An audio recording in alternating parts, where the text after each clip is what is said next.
Have you ever wondered what happens when someone whose job is to protect royalty starts to question if they're actually protecting the right people? When a single moment of a child's fear makes you realize that the golden walls of a palace might be hiding something darker than you ever imagined. This is the story of James Mitchell, a royal protection officer who thought he knew everything about duty, honor, and service, until one ordinary Tuesday morning, when 7-year-old Princess Charlotte's radiant smile disappeared right before his eyes, replaced by something that would haunt him forever. What he discovered next would shake the very foundations of everything he believed about the royal family he had sworn to protect.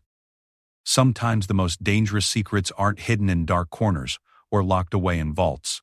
Sometimes they're hiding in plain sight behind the brightest smiles and the most charitable acts. And sometimes it takes the innocence of a child to reveal the truth that adults have been too afraid to see. This is that story. The story about courage, corruption, and the price of speaking truth to power. Story about what happens when protecting someone means protecting them from the very people who claim to love them most. James Mitchell had been a royal protection officer for 12 years, and he thought he had seen everything.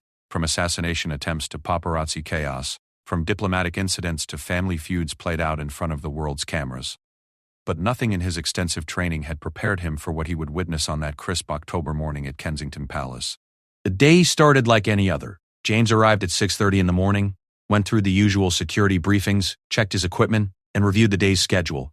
Princess Charlotte had a private tutoring session at 9, followed by a charity visit to a local children's hospital at 2 in the afternoon. It was the kind of routine day that made up most of royal life, the carefully orchestrated normalcy that the public rarely saw. James had always admired Princess Charlotte. At 7 years old, she possessed a natural warmth and curiosity that reminded him of his own daughter. Unlike many royal children who seemed stiff and overly coached, Charlotte had a genuine smile that could light up any room.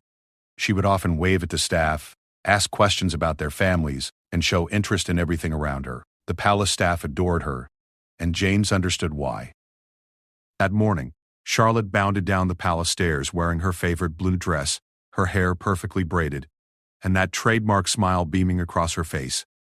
She greeted James with her usual enthusiasm, asking if he had brought pictures of his dog Max, like she had requested the day before.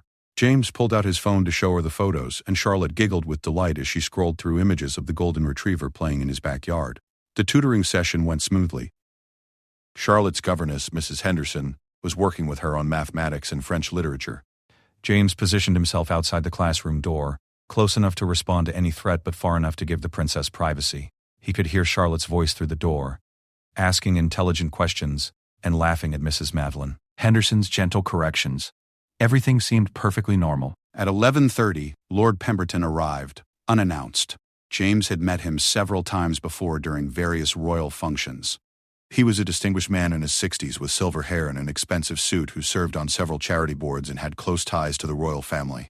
He was also one of the major donors to the children's hospital they would be visiting that afternoon. James remembered thinking it was unusual for Lord Pemberton to visit without prior arrangement, but wealthy benefactors sometimes had special privileges. Mrs. Henderson welcomed Lord Pemberton warmly, and James watched as the man presented Charlotte with a small wrapped gift.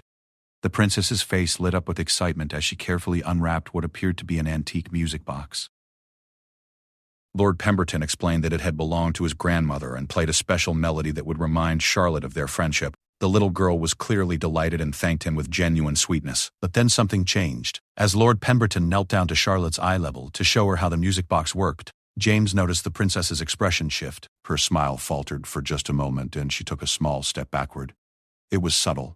So subtle that Mrs. Henderson didn't notice, but James's training had taught him to watch for these micro-expressions. They often signaled discomfort or fear. Lord Pemberton placed his hand on Charlotte's shoulder as he wound up the music box, and James saw the little girl tense up. Her shoulders raised slightly, and she looked toward the door where James was standing. Their eyes met for just a second, and in that moment, James saw something that made his blood run cold. It wasn't the normal reaction of a shy child meeting an adult. It was the look of someone who recognized a threat. Charlotte quickly looked away and forced her smile back into place. But the damage was done. James had seen that look before, during his previous work with domestic violence cases. It was the look of someone who had learned to hide their fear behind a mask of politeness. The realization hit him like a physical blow. This 7-year-old princess, who should have been the most protected child in the country, was afraid. Mrs. Henderson chatted pleasantly with Lord Pemberton about the upcoming charity visit, completely oblivious to what James had witnessed. Charlotte stood quietly, holding the music box but no longer looking at it with the same enthusiasm. She answered Lord Pemberton's questions politely, but James could see the tension in her small frame. When the man finally left, promising to see her at the hospital later, Charlotte immediately relaxed. Her shoulders dropped, and she let out a small sigh that spoke volumes. The rest of the morning passed in a blur for James. He went through the motions of his duties, but his mind kept returning to that moment of recognition between him and Charlotte. He found himself watching her more carefully, looking for other signs he might have missed. During lunch, he noticed that Charlotte picked at her food, something unusual for a child who typically had a healthy appetite. When her mother called to check on her, Charlotte's voice became animated and cheerful, but the moment she hung up, the smile faded again. James tried to rationalize what he had seen. Maybe Charlotte was just tired. Maybe she didn't like receiving gifts from strangers. Maybe he was reading too much into a child's normal reaction to an unexpected visitor. But his instincts, honed by years of protection work, told him otherwise. Something was wrong, and it involved Lord Pemberton. As they prepared for the charity visit that afternoon, James made a decision that would change everything. He approached Mrs. Henderson privately and asked if she had noticed anything unusual about Charlotte's behavior lately. The governess looked surprised by the question, but admitted that the princess had seemed more withdrawn in recent weeks.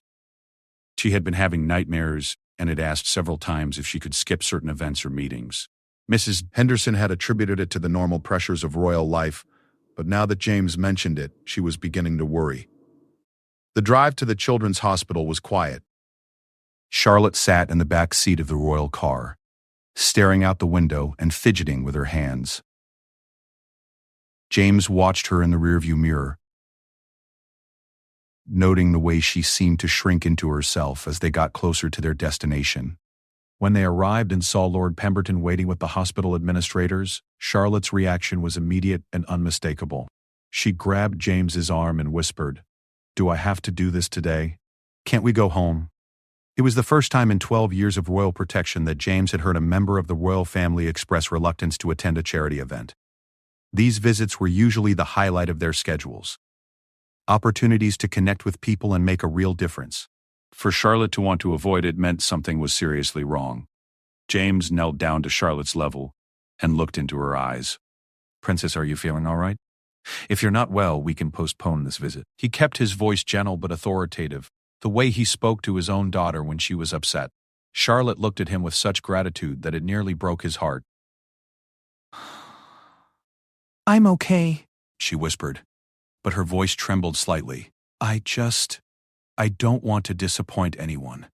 The weight of those words hit James like a truck. A 7-year-old child was more concerned about disappointing adults than expressing her own discomfort. It was a red flag that screamed of inappropriate pressure, or worse. James made another decision that would have consequences he couldn't yet imagine. He activated the discreet recording device that all protection officers carried for security purposes.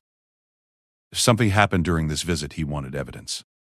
The hospital tour began with the usual fanfare. Charlotte transformed before James's eyes, putting on her public persona with practiced ease. She smiled, waved, and spoke to the children and staff with genuine warmth. But James noticed that whenever Lord Pemberton approached or tried to position himself next to her for photos, Charlotte would subtly move closer to James or Mrs. Henderson. She was using her handlers as human shields, and she was doing it so smoothly that most people didn't notice. During a private moment in one of the hospital rooms, Lord Pemberton suggested that he and Charlotte have a few minutes alone to discuss a special surprise he had planned for the children. Mrs. Henderson began to leave, but James noticed Charlotte's face go pale. Without thinking, he stepped forward and said firmly, "I'm sorry, Lord Pemberton, but protocol requires that Princess Charlotte never be left alone with anyone outside of her immediate family or designated caretakers." It wasn't entirely true. There were exceptions to that rule, and Lord Pemberton certainly had the clearance to spend time with Charlotte privately. But James's protective instincts had kicked in, and he wasn't going to leave that little girl alone with someone who so clearly terrified her. Lord Pemberton's reaction was telling. Instead of the mild disappointment James would have expected from an innocent benefactor, the man's face flashed with anger before he quickly composed himself. "Of course," he said smoothly. "I understand completely. Security must always come first." But James caught the way Lord Pemberton's eyes hardened, and he knew he had just made an enemy. More importantly, he saw Charlotte's shoulders relax, and noticed her small nod of gratitude in his direction. In that moment, James realized that his job had just become much more complicated than he had ever imagined. The rest of the visit passed without incident, but James remained on high alert. He watched every interaction, noted every facial expression, and paid attention to every word spoken. By the time they returned to Kensington Palace, he had filled several pages in his security notebook with observations that painted a disturbing picture. That evening, as Charlotte was safely tucked away with her family for dinner, James sat in his office and stared at his notes.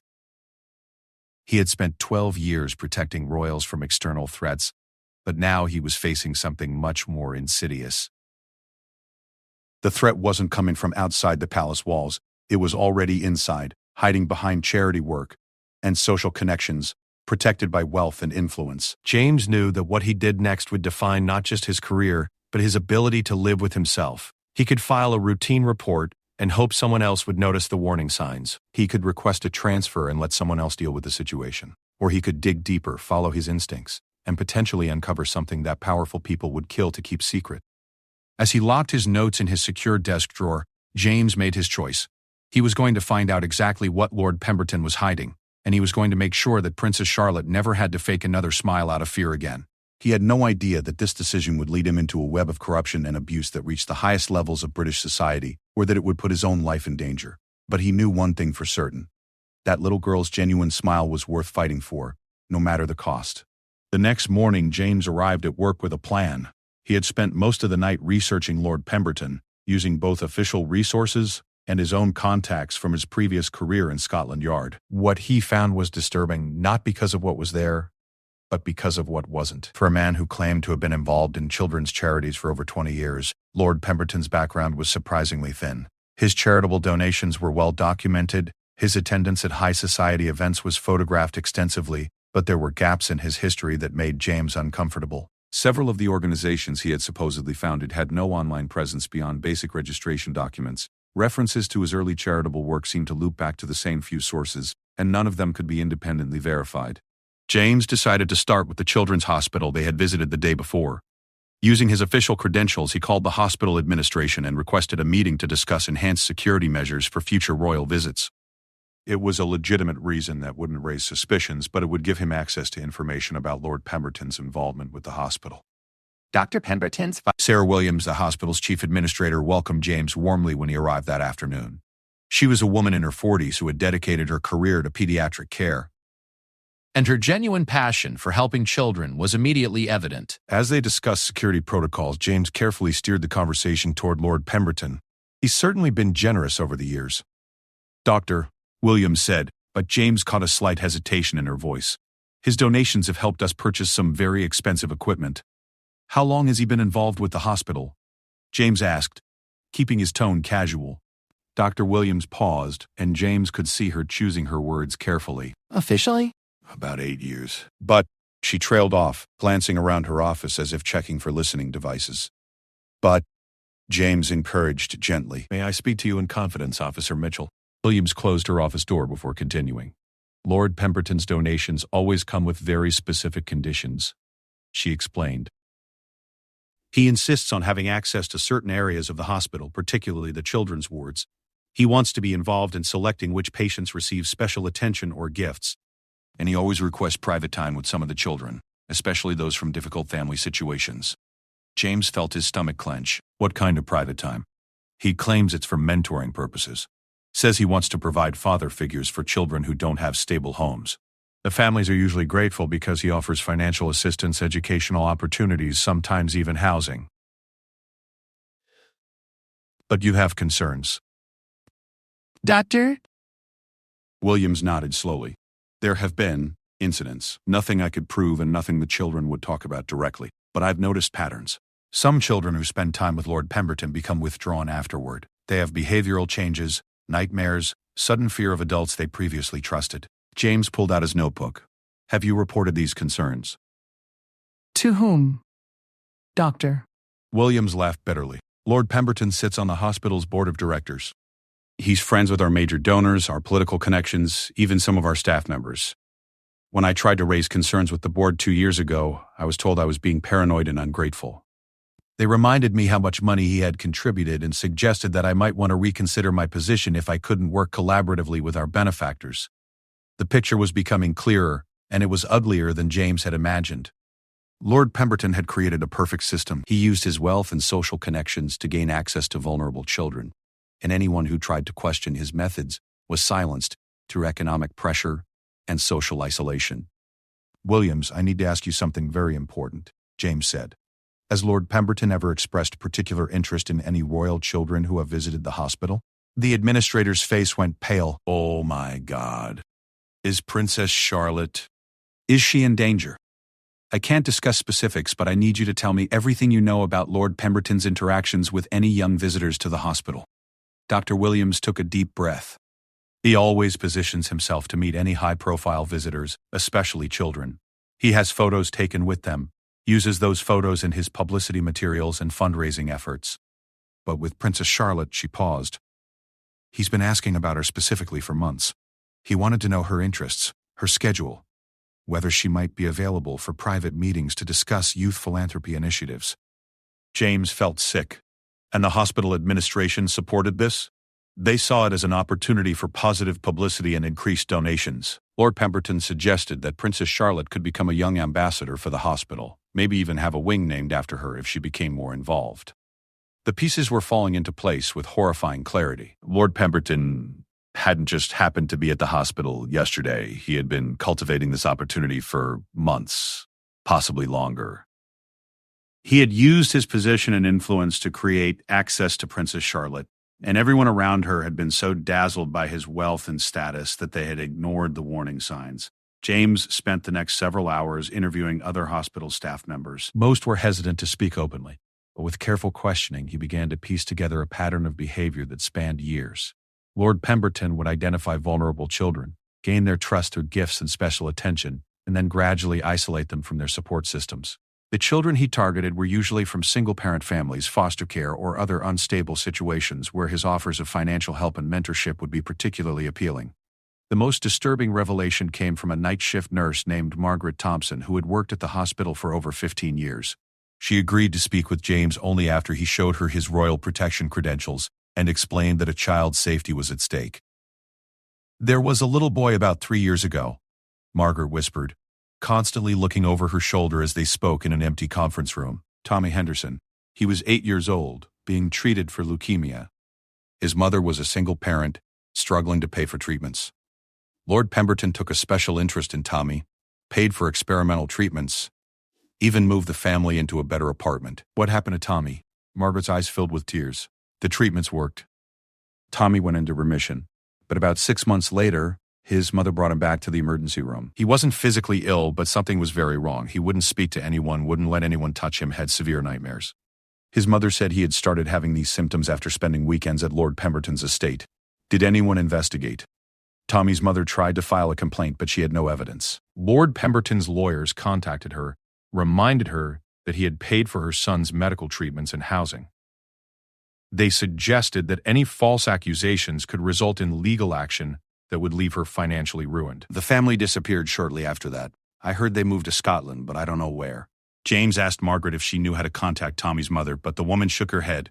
Lord Pemberton made sure that would be impossible. But Officer Mitchell, there were others. Over the years, I've seen at least 6 or 7 children who went through similar experiences. The pattern is always the same. Vulnerable child, generous assistance, growing isolation from family, and then sudden behavioral changes that suggest trauma. Why didn't you report this to the police? Margaret looked at him as if he were naive. Who would believe a night shift nurse over one of the most prominent philanthropists in London?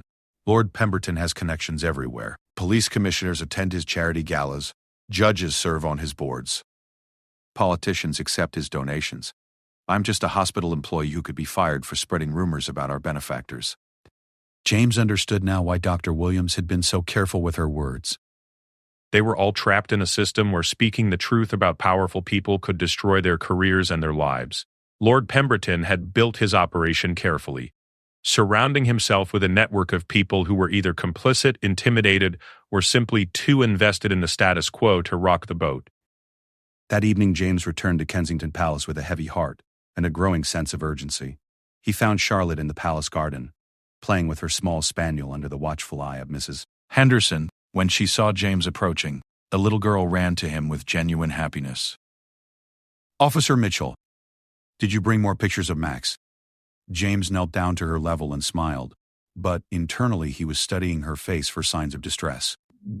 "I did, Princess, but first, can I ask you something?" Charlotte nodded eagerly. "Do you remember yesterday at the hospital when Lord Pemberton gave you that music box?" The change in Charlotte's demeanor was immediate. Her smile faded, and she looked down at her hands. Yes. How did that make you feel? Charlotte was quiet for a long moment. When she finally looked up at James, her eyes were serious beyond her years. "Grown-ups always tell me I should be polite to people who give me presents. That's true, but it's also okay to tell me if something makes you uncomfortable, even if the person is being nice to you." Charlotte glanced toward Mrs. Pressler Henderson, who was sitting on a bench reading but within earshot. The little girl stepped closer to James and lowered her voice to a whisper. "He makes me feel scared, but I don't know why. He hasn't done anything bad." The way he looks at me feels wrong. And he always wants to touch my hands or my shoulders when he talks to me." James felt a surge of protective anger so strong it was difficult to control. This innocent child's instincts were warning her about danger, but she had been conditioned to ignore those warnings in favor of politeness and social expectations. "Princess Charlotte, listen to me very carefully," James said, keeping his voice gentle but firm. "It is always okay to trust your feelings about people. If someone makes you uncomfortable, even if they're being nice to you, you can always tell me or Mrs. Henderson or your parents. You don't have to spend time with anyone who makes you feel scared, no matter who they are." Charlotte's eyes widened with relief. "Really? Even if they're important? Especially if they're important. Your safety and comfort are more important than anyone's feelings or social rules." For the first time since James had met her, Charlotte looked truly relaxed. The tension that he now realized had been present for weeks seemed to melt away from her small shoulders. She hugged James impulsively, whispering, "Thank you," against his chest. As James tucked Charlotte into bed that night, she asked him if Lord Pemberton would be visiting the palace again soon. James promised her that he would do everything in his power to make sure that never happened. It was a promise that would force him to make choices he had never imagined when he took his oath to protect the royal family. That night, James sat in his apartment and prepared a detailed report of everything he had learned. He documented his observations of Charlotte's behavior, his conversations with hospital staff, and the patterns he had identified in Lord Pemberton's activities. He knew that filing this report would likely end his career, but he also knew that staying silent would be a betrayal of everything he believed in. As he sealed the report in an envelope addressed to his superior officer, James realized that he was about to declare war on one of the most powerful men in Britain. Lord Pemberton had wealth, influence, and connections that reached into every level of government and society. But he had made one crucial mistake. He had threatened the child who was under James Mitchell's protection. And James was about to show him exactly what that meant. James's report was submitted on a Thursday morning. By Friday afternoon, his world had completely collapsed. The first sign of trouble came when his supervisor, Commander Roberts, called him into a closed-door meeting. Roberts was a man James had worked with for 8 years, someone he considered both a mentor and a friend. But the man sitting across from him now looked uncomfortable and avoided eye contact. "James, I've reviewed your report about Lord Pemberton," Roberts began, his voice carefully neutral. "I have to say, these are some very serious allegations." They're not allegations, sir. They're observations and documented concerns from multiple hospital staff members. I believe Princess Charlotte is at risk." Roberts sighed heavily. "James, Lord Pemberton is one of the most respected philanthropists in the country. He has an impeccable reputation, connections at the highest levels of government, and has donated millions to children's charities. What I'm suggesting is that he's using his reputation and connections to access vulnerable children." "Sir, I've seen Princess Charlotte's reaction to this man. She's terrified of him. Children can be unpredictable, James. Maybe she was having a bad day. Maybe she didn't feel well. You can't build a case against a prominent citizen based on a child's mood." James felt his frustration rising. "It's not just her mood, sir. The hospital staff have witnessed patterns of behavior that suggest grooming and possible abuse. There are children who have shown signs of trauma after spending time with Lord Pemberton." Roberts leaned back in his chair, and James could see the internal struggle playing out across his face. "James, I need you to understand something. This morning I received calls from the Home Secretary, the Director of Public Prosecutions, and the Commissioner of the Metropolitan Police. They're all asking about your report on Lord Pemberton. That's good, isn't it? It means they're taking it seriously. No, James. Means Lord Pemberton called them first. The words hit James like a physical blow. What? Somehow Lord Pemberton knew about your investigation before I even read your report. He's claiming that you've been harassing him and his associates, conducting unauthorized interviews and making defamatory statements about his character. He's threatening to file complaints against the Royal Protection Service for what he calls rogue behavior by one of our officers. James stared at Roberts in disbelief. Sir, everything I did was within the scope of my duties. I was investigating a potential threat to Princess Charlotte's safety. Were you? Or were you conducting a personal vendetta against a man who made you uncomfortable? The question stung because James could hear doubt in Roberts' voice. After 8 years of working together, his supervisor was questioning his judgment and motives. Commander, you know me better than that. I've never let personal feelings interfere with my duties. I'm telling you that Princess Charlotte is afraid of this man, and there's a pattern of behavior that suggests he poses a threat to children. Roberts opened a file on his desk and pulled out several documents. Lord Pemberton has provided character references from a dozen prominent individuals, including judges, MPs, and senior police officials. Dr. Williams from the Children's Hospital has submitted a statement saying that your questions were inappropriate and that you pressured her to make negative statements about a hospital benefactor. Margaret Thompson, the nurse you interviewed, claims you misrepresented her words and that she never suggested Lord Pemberton was involved in any improper behavior. James felt the ground shifting beneath his feet. That's not true. I have notes from those conversations. Notes that you took secretly without informing the people you were interviewing that they were being questioned as part of an official investigation. I was gathering information to assess a potential threat. That's standard procedure. Roberts closed the file and looked at James with something that might have been sympathy. James, I'm going to be direct with you. Lord Pemberton has enough influence to destroy not just your career, but potentially the entire Royal Protection Service. The political pressure to make this go away is enormous. So we're just going to ignore credible concerns about a child's safety because someone has political connections? We're going to follow proper procedures. If you have specific evidence of criminal behavior, you need to file a report with the appropriate authorities through official channels. You can't conduct your own investigation and make accusations based on subjective observations. James realized that he was being cornered. Commander, what are you telling me to do? I'm telling you to drop this investigation immediately. You're being reassigned to administrative duties pending a full review of your conduct. Lord Pemberton has agreed not to file formal complaints if we handle this matter internally.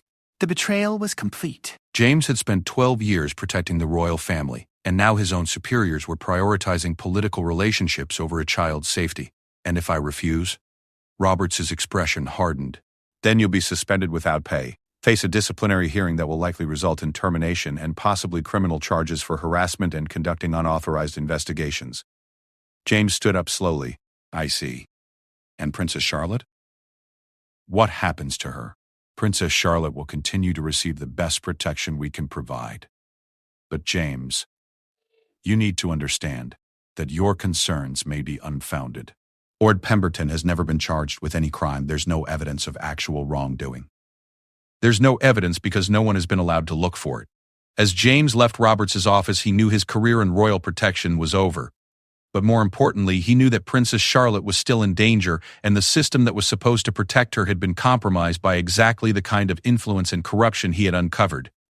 That afternoon, James found himself sitting in his apartment, staring at his phone. He could call the newspapers, leak the information he had gathered, and hope that public pressure would force an investigation. But he knew how that would end. Lord Pemberton's lawyers would destroy his credibility, the royal family would disavow any connection to his claims, and the story would be buried under a mountain of legal challenges and character assassination. His phone rang, interrupting his thoughts. The caller ID showed an unknown number. James Mitchell? Yes. My name is David Chen. I'm an investigative journalist with The Guardian. I understand you may have information about certain activities involving children's charities and prominent individuals. James's blood ran cold. How did you get this number? A mutual friend suggested I might want to speak with you. Someone who cares deeply about child protection and believes the public has a right to know when children are being put at risk by people in positions of power. James realized that someone within the system was trying to help him, someone who couldn't speak publicly but could point journalists in the right direction. I can't discuss ongoing security matters. I understand. But perhaps you'd be willing to meet for coffee? Off the record, of course. I'm working on a story about charity organizations and their oversight procedures. It's important work, and I believe it could help protect vulnerable children. After a long pause, James agreed to meet Chen the following day. As he hung up the phone, he knew he was crossing a line that would make his situation even more precarious. But he also knew that it might be the only way to protect Charlotte and the other children who were at risk. The next morning brought devastating news. James received a call from Mrs. Henderson. Princess Charlotte had a severe nightmare last night. She woke up screaming and couldn't be calmed for over an hour. What was the nightmare about? She said she dreamed that a bad man was trying to take her away from her family. She kept saying he has the music box over and over again. James, I'm worried about her. James felt sick. Even in her subconscious, Charlotte was processing the threat she sensed from Lord Pemberton. The music box he had given her had become a symbol of danger in her mind. Mrs. Henderson, has anyone told Charlotte about my reassignment? Yes. Her mother mentioned this morning that you would be working in a different department and that a new officer would be assigned to her protection. Charlotte became very upset. She asked if she had done something wrong. The guilt was overwhelming. By trying to protect Charlotte, James had inadvertently abandoned her to face her fears alone. Please tell the princess that she did nothing wrong. Tell her that I'm proud of her for being brave and that there are still people looking out for her. That afternoon, James met David Chen at a small cafe in South London. Chen was a soft-spoken man in his 30s who had built a reputation for investigating corruption and abuse within charitable organizations. He listened carefully as James explained the situation, occasionally asking clarifying questions but never pressuring him to reveal more than he was comfortable sharing. "This is bigger than just Lord Pemberton," Chen said after James had finished his account. "We've been tracking several prominent philanthropists who seem to use their charitable work as cover for accessing vulnerable children. The pattern is always the same. Wealthy individual, impressive connections, charitable donations that provide access to children, and a network of people who are either intimidated into silence or financially dependent on the perpetrator's generosity." How many children are we talking about? Potentially hundreds across multiple organizations and charities. But it's incredibly difficult to prove because the victims are often from unstable backgrounds. The perpetrators are skilled at avoiding evidence, and the systems that should protect children are compromised by financial and political considerations. Chen pulled out a folder and showed James photographs of several men, all wealthy, all connected to children's charities, all sharing certain characteristics in their charitable activities. Lord Pemberton is part of a network, Chen explained. These men share information, recommendations, even access to victims. They've created a perfect system of mutual protection through their wealth and influence. James studied the photographs and felt a chill of recognition. Several of these men had attended royal functions, charity galas, and other events where they would have had access to royal children. What can you do about it? I can publish what I have, but without victims willing to testify or hard evidence, these men will simply use their resources to discredit the story and anyone involved in reporting it. What I need is someone on the inside, someone with credibility and access, who can help document their activities. James understood what Chen was asking. You want me to risk everything to help you build a case against these people. I want you to help me protect children who can't protect themselves, including Princess Charlotte. As James walked back to his apartment that evening, he thought about the choice he was facing. He could accept his reassignment, keep his mouth shut, and try to rebuild his career in some other area of law enforcement. It would be the safe choice, the rational choice, the choice that would protect his own future. Or he could risk everything to fight for children who were being victimized by some of the most powerful people in the country. It would likely destroy his career, expose him to legal retaliation, and possibly put his own safety at risk. But as he remembered Charlotte's terrified face and her whispered confession that Lord Pemberton made her feel scared, James realized there was really no choice at all. He had sworn an oath to protect her, and he wasn't going to let political pressure or career concerns prevent him from keeping that promise. The next morning, James called David Chen and agreed to help with the investigation. It was the beginning of a fight that would expose a network of abuse and corruption that reached the highest levels of British society, ultimately leading to dozens of arrests and the protection of countless children. But it would also cost James his career, his savings, and nearly his life. Because when you threaten the secrets of the most powerful people in the world, they don't simply surrender. They fight back with everything they have. 6 months later, as James testified before a parliamentary committee investigating child protection failures, he looked up at the public gallery and saw Princess Charlotte sitting with her mother. The little girl caught his eye and smiled, a genuine, radiant smile that reminded him why the fight had been worth it. Some secrets are too dangerous to keep, and some children are too precious to abandon. James Mitchell had learned that lesson the hard way, but he had also learned that speaking truth to power, no matter the cost, is sometimes the only way to ensure that innocence can smile without fear.